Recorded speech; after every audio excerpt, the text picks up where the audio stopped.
Quand j'étais petit, je lisais Astérix. Quand j'étais petit, je me régalais avec toutes sortes de bonbons. Non, quand j'étais petit, j'avais peur de rien. Quand j'étais petit, je voulais être paysagiste. Le fabricant d'un magazine, il intervient tout au long de l'élaboration du produit, comme conseil un peu et en surveillant que tout ça sera réalisable. Et ensuite, il veille à la réalisation auprès des fournisseurs.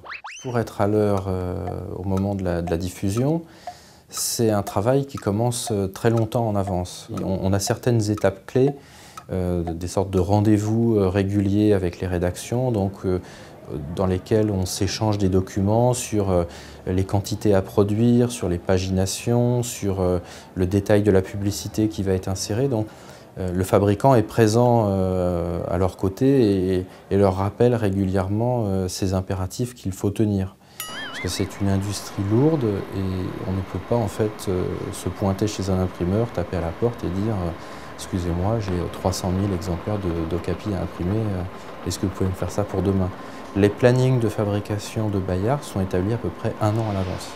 Sur tout ce qui concerne les constructions de maquettes, on a des conditions très particulières. Il faut prédécouper le papier, il faut qu'il ait justement donc un grammage suffisant pour bien se tenir, pour parfois résister au pliage, parfois justement ne pas résister au pliage. Les principaux points sur lesquels on va travailler à notre niveau à la fabrication, ça va être le nombre de pages, le format du magazine, le type de papier qu'on va utiliser, sa blancheur, son grammage, ce qui fait qu'on va sentir que le produit est lourd. L'idée en fait est de faire en sorte que le cheminement du papier, donc de la forêt jusqu'au kiosque ou jusqu'à l'abonné, soit le plus possible en ligne droite pour éviter tout ce qui est dégâts sur l'environnement avec le transport, avec tout ce que ça peut impliquer.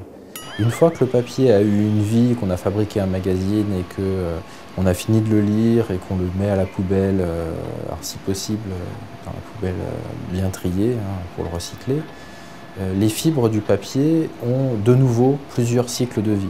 On peut recycler du papier jusqu'à 7 fois. Finalement, on va de nouveau planter des arbres et produire du papier et les arbres absorbent le CO2. Donc on est dans un cycle relativement vertueux où les matériaux qu'on utilise sont non seulement recyclables, mais sont dans un cycle de recyclage relativement naturel.